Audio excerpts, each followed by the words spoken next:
Everyone, I am Tacit, and today I'm going to be going over the Gems of War event objectives for the big yellow event in which the Topaz Giant is added to Gems of War. So we have a few interesting things going on this week. This weekend we have ourselves the Vault event weekend, so great time to be farming this Friday, Saturday, and Sunday to go kill a bunch of gnomes to get a bunch of loot between vault keys, gems, other various keys, and other useful resources like glory and such. So great time to be farming this weekend. Aside from that, we have the current Legends Reborn event rolling out, or, finishing up as far as its completion. And we also will maybe have a patch this Tuesday. It's either this week's Tuesday or next week's Tuesday. We should be getting the Halloween update. What exactly that will entail, we don't know. Obviously, well, some kind of Halloween content, but it might also patch a few other things, rebalance a few things, who knows. But it's definitely rolling out the Halloween stuff, and that's either this week's Tuesday or next week's Tuesday, to be confirmed by this Tuesday, because if it's not this Tuesday, well, it's next Tuesday. But could be this week, could be next week, we don't know yet. Anyways, as far as the new Topaz Giant is concerned, it comes in with yellow-brown, so great time to be upgrading anything that needs that. First thing that comes to mind is Gorgolfa. As far as the troop itself, it is under the category of it's usable, but probably not worth using. This is in the same category as all the other elemental giants we've been getting, in that you definitely could use it, but it's probably not worth using in most circumstances. It deals a bunch of damage to an enemy and then converts 5 yellow gems, or sorry, 5 purple gems to yellow giant gems, which are those ones that basically give you the 5 extra mana while doing explode around them. So if you do this and you have like 2 yellows on your team itself and something else, you're probably getting all of your mana for both of them, assuming this thing gets alignment there. Biggest issue is it actually getting alignment. There are a lot of turns where you're not going to have alignment, so it's just sitting there doing nothing. And in those situations, there's just other mana accumulators that do way more for way little, way littler. Since it is a 13 mana cost, so a little bit of a wind up to get it going. It does have the same mechanic, whereas the high score reduction, storm into itself, as well as creating more of those gems whenever it gets hit by a skull. Overall, pretty much not worth using in most circumstances, but there might be some 4x elemental or 4x giant teams, like the other ones, that might ever so occasionally shoehorn them in, but for the most part, not worth doing so. As far as the event key drop table this week, it is associated to Whitehelm, as it is, of course, a Whitehelm event. With this being said, it is a pretty good drop table. Whitehelm, as of this week, can end up reaching 26 stars. If I'm not mistaken, this is actually the first week where there are 5 faction troops not in the drop table. Of course, we've had 4 faction troops very commonly every single time not in the drop table. However, of course, now there is Guardian Pillar for this place. To get any of the 5 faction troops, including Guardian Pillar, which has been in the drop table for a couple weeks now, you simply just go over to the Underworld for Hall of Guardians, and at any point, of course, just throw some shards, and you'll end up getting all of those troops. However, there's now a 5th one there, so if you haven't gotten that yet and you are still missing it, make sure to get it from the portal over there, as it is not in the event key drop table. However, things that are in the event key drop table that you might want to look out for: Tesla builds, Holy Saint Asher, 50% mana start to humans. Really, really highly advised not leaving this week without it. If you're going for, if there's any one thing that if you currently don't have from the event key drop table that you definitely want to get, it is Holy Saint Asher. This is a very good utility troop, almost entirely used just for Tesla. But the amount of value that you get for it every single time that you can end up utilizing Tesla is so high that it's worth getting it literally just for that purpose. Aside from that, we do have Archdiva. Both the 2 mythics here are actually, or sorry, there's actually 3 mythics. I forgot there's this useless one in between. However, Archdiva and Guard's Avatar, both really, really good utility troops. Archdiva, as far as this thing, ends up giving a bunch of stats to whatever you target and gives them full mana. Main gimmick with this is, of course, you use it on a mythic or other similarly high mana cost troop, and it gives them all their mana. As more and more options come into the game, this has more and more purposes, as higher mana cost mythics coming into the game that have good abilities that need a bunch of mana in one cast can benefit greatly, especially if they have boost ratios based on their stats. Aside from that, it also has Blessed Barrier every single time it extra turns, so unlike other one cast only troops, this gets a lot of value going forward every single subsequent turn, simply just from its extra turns. Aside from that, you'll probably see me mention a team almost every other week, if not every week, with Guard's Avatar. He's basically Rowain, but not Rowain. It ends up doing the same kind of overall boost ratio as far as how much overall damage it's getting based on its armor, because Rowain is 2 times, but it's hitting each, individually, whereas this is hitting everything simultaneously, but as a 2-to-1, which is 4 times less ratio, but, it's hitting 4 things, so it comes out effectively to the same amount of damage relative to armor as a Rowain. This is generally better if you're trying to kill out higher enemies, as well as there are some instances in, of course, Underworld, where there's a lot of situations where you're not able to use green or blue, where you are allowed to use yellow, brown, or red, particularly yellow and brown, because you get 50% mana start it. So in those circumstances, you could just use a Guard's Avatar, get the damage down, use it similar to a Rowain, just with a slightly higher mana cost, and win out that way. There's a few PvP teams and stuff like that that can also end up utilizing it, though it's not as advised. mostly because if you lose any armor, you fall behind. It's a reason why it catches the bull and a few other mythics that are really good for damage output aren't used too often, as there's normally better things for super high level stuff that, are just insta kills, like Zuga, Fire and Gut, all that kind of good stuff. And then for the lower range, there's things like Rowan and other things that already kill lower range pretty efficiently. So it's mostly just when you're color restricted out of using better options, but there's a lot of times these days where you're color restricted out of using other options. So great to have a guard's avatar as a accessible troop. And aside from that, while it is not an event key drop table, I do also advise, if you haven't already, end up picking up Gargoyle. Gargoyle is specifically not in event keys, it is from the shards in the Underworld from Hall of Guardians. However, it's a pretty nice boost ratio troop. It's a boost ratio based on all attack and does some splash damage, also still getting some mana accumulation. This is a pretty decent amount of damage due to the boost ratio based on all ally attack. So it can end up doing that and just kind of dealing a bunch of damage. And there's a lot of situations where you can almost use it like a Catches the Bull, where you cast once, cast again, and just wipe out the entire team. It's kind of like a minier version of Catches the Bull. Aside from that, main other noteworthy thing to mention if you don't already have it or want to get it maxed is Mercy. Mercy is the OG Empower Converter. It was the very first, and for a while, the only, though of course we have a billion of them these days, converts. Of course, you probably see 2 of these every single time you ever do a Guild War battle. However, this is the original one, and it's still pretty strong to this day, because it gets to also cleanse all allies, which is really great utility if you don't have a different cleanser, while also still having that purple to yellow convert off of Empower. So one of the better, to this day, Empower options within the game. So worth considering with that. Anyways, that's the full rundown there for event key drop table. Apparently Tribute's ready, so we shall grab it. As far as guild-related events, one we have going on this week, of course, is the standard Ward event, and it's pretty standard in... Well, actually, the scoring's not standard, but we're standard at least in what we can do here. We have spell damage. Spell damage always great whenever we have only skull damage, which they haven't really been doing lately. That is just the absolute most awful thing ever. But as far as scoring is concerned, it's a little bit weird, but overall not that bad. Main thing you need to know, Zephyrus is the worst room. Don't ever take it unless you're forced to take it. So this one that begins with Z here, do not ever take the Z.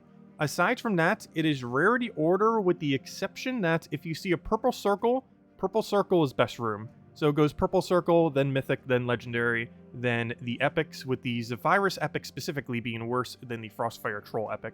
So if you simply just know that Zephyrus is the worst room, and always take the purple circles, but not these, but the purple circles specifically, and then just do it in rarity order from there, you'll be taking the correct room. So Zephyrus, never take unless forced to. Purple circle, always take, highest priority, and from there it's just rarity order. And that's pretty much all you need to know for the Ward event. Unfortunately, a little bit of a weirder scoring, however, not too bad compared to some of them that they've done in the past. Aside from that, we have several things going on throughout the week. Of course, since it is Whitehelm, we're getting a lot of Whitehelm related stuff. This Tuesday, we have ourselves Hall of Guardians, as I was mentioning. Actually, you can end up getting the Gargoyle I mentioned earlier through gems as well on Tuesday, if you haven't already picked them up or haven't maxed them out already. So you'll also be able to do that when you're doing the faction event, if you so choose. Aside from that, this Tuesday, we might also be getting a patch. It'll be the Halloween patch. It is either this Tuesday or next week's Tuesday. It's very likely to be this Tuesday, as that gives up enough time to, actually do whatever the Halloween event is. What exactly else it'll be doing other than a Halloween event, we don't currently know. That is to be determined when the patch actually happens. But yeah, we have the Hall of Guardian event for that day. This Wednesday, we can't see it right here, but we are getting the Whitehelm pet for that Whitehelm bonus. Thursday, we're going to be getting the Priest Hero class. Overall, pretty underwhelming. Though if you are using it, you're generally using it with Divine Protector. It's pretty much the only reason why it's ever used in the current state of the game, for the most part, is because you're using it with Divine Protector to a 4x Divine team. It's very rare that that's done in the current state of the game, especially since they nerfed a lot of the troops that used to be really meta with it back in the day. It's actually one of the reasons why Divine Ishbala has 40% mana star instead of 50%, was the Divine Protector team that used to exist with it. But unfortunately, due to all the nerfs, it is not as good as it used to be, that's for sure, but it's still usable. There's still some teams that get used with it. It's just very situational, and generally not a hero class you're using that often. It's just one that you kind of use if you're restricted to like Divines or Whitehelm, or you just kind of want to mess around with a pure Divine team. Aside from that, this Friday we're going to be getting a Vault event. Vault event, of course, being able to give you a lot of Vault keys if you don't already have a gigantic hoard. It gives you a lot of loot. It gives you pretty much everything you would ever need, well, except for deeds.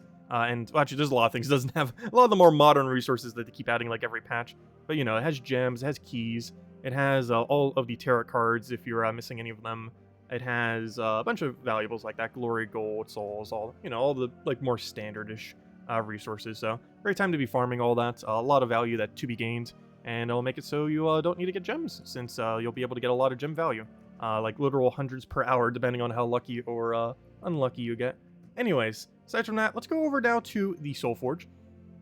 So as far as the Soulforge is concerned, we do not have too many good mythics, unfortunately. One that's kind of funny, since we just had it available the other week, is Scorpius. The Soulforge is reset now, so if you're looking for a specific mythic, it could come any week now, potentially, as it is now cycling back into itself. So any mythic that you may have been waiting out for is potentially going to be in the rotation. Also means if you're free to play and you're missing a mythic from like a couple months back, it should hopefully be in rotation this rotation. So you'll be able to get it that way as well whenever it rolls around in the next few months. But Scorpius is the main thing I would say here. We already had the opportunity to get it the other week. We even mentioned a team for that. We'll be mentioning a slightly different team this time around. However, yeah, it ends up dealing damage to 2 enemies, but the most important thing is that if they're poisoned, it'll kill those 2 enemies. So generally the premise with Scorpius is you double kill into double kill. Very situational, but in any kind of battle where you can get away with it because you have a curse option or because you know the battle that you're doing doesn't have any immune to poison. For example, if I'm not mistaken, Hellgate, or Hellcrag, I mean, if I'm not mistaken, still has no immune to poison. Let me actually double check real quick. I am pretty sure that is still the case, unless I'm thinking of a different kingdom. Unless I was thinking of Nexus, but I'm pretty sure Hellcrag has no immune to poison. Which is kind of weird, because there's so many constructs here that you would think like, oh, must be immune to poison somewheres. Oh wait, yeah, there is. There's the Impervious. Oh wait, never mind. It wasn't Hellcrag then. It was still Nexus? Hold up, never mind. It's Nexus then. That's another one where you'd kind of expect where there wouldn't be one. Or there would be one, I mean. Because of all the elementals and one like the green elementals is like, oh, it'll have... sorry, my bad. Yeah, Hellcrag does have one, though that's still doable, though. Generally, 1 or 2 isn't as big a deal, especially if you're already running a curse option. Because if you have a curse option, it really doesn't really matter too much. But yeah, my bad. It is actually Nexus that still has 0 of them. Because a lot of them are just elementals, and then the green elementals end up having the immune. All the green ones just have other traits. Because, of course, green, the most likely color to end up having immune to a poison. But none of them do. And unlike the other location, I believe this place does not have a single Impervious. Probably will into the future, but as of currently, it doesn't. So yeah, if you ever want to do that with Scorpius, you can end up doing it in Nexus specifically. At least until it gets a few more troops, in which case it probably won't be possible. It'll be kind of like Hellcrag and just have the 1 there. But anyways, that's still possible there. As far as the... I already ran over troops. So as far as the weapons that we have here, the main one I would say is probably... Well, if you want to pick up Yellow Book, we have Yellow Book. So if you want to pick up that for Guild War. But I would say overall, as far as like the power of a weapon, Divine Protector or Guardian Hammer, particularly Divine Protector, is probably your best bet. I was mentioning this weapon a little earlier. We also have a team that's going to be utilizing it. It ends up dealing a bunch of damage to an enemy boosted by Divine Allies, and it creates a mix of red and yellow gems for each Divine Ally. This, of course, is a pretty standard kind of mana accumulating weapon, you know, the double creation. However, it has a lot of additional effects that are really good. For one, it has cleanse to itself, so you don't ever have to worry about it getting status. And it's on the ability itself, so as long as you're not silenced, you'll still be able to get it. But it also gives extra mana to yellow allies, as you see there, which is really, really useful. And it even has barrier, because generally on this team, you know, it's pure divine. Almost every divine is a yellow.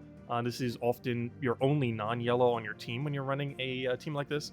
And yeah, it can end up working out pretty well. Obviously, with like Divine Ishbala, a damaging Divine Mythic, and one other thing just to kind of hold down the line, likely as a mana accumulator, maybe Mercy, maybe something else.